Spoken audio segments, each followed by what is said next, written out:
112年度安平区社区营造联合发表会，13号上午伫安平的遥控飞机场盛大来举办，有着安平社区的长辈，以着手指鼓队演出，为活动来揭开序幕。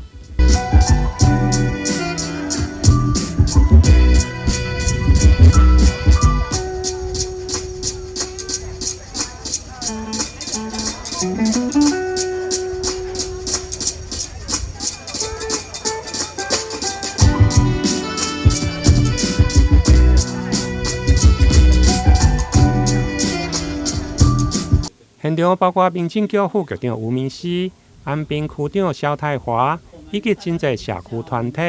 包括建平社区、石门甲菩萨社区等，展现社区营造甲静态大位的展览等。今天是我们安平区公所办理112年度的社造成果展。我想我们社区是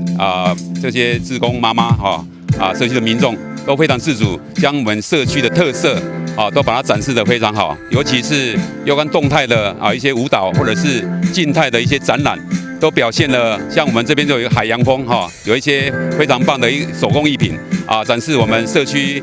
我们所有的力量让我们社区在营造社造这个部分能够展示出他们的特色。我想谢谢我们公所在这个部分非常的用心来办理这个成果展。也谢谢我们所有的市民朋友来一起为我们明年台南400台南灯会一起加油。今年我们特色就除了说我们为明年的400年做个暖寿之外我们今年也结合新时代的一个元素进入我们跟让人记的那个手指鼓那结合跟我们社区一起来搭配创作这样一个音乐那希望说我们能够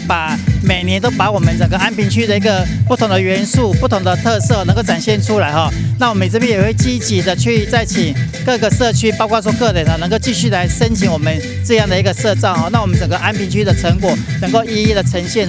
为我们明年400年注入一个最大的一个动力。现场除了沙巴鱼主题馆的展览，另外还有纪念台南400档进行的涂鸦艺术创作品的展览，同时嘛为明年台南建成400档的活动提前来暖身。台南新闻林跟采访报道。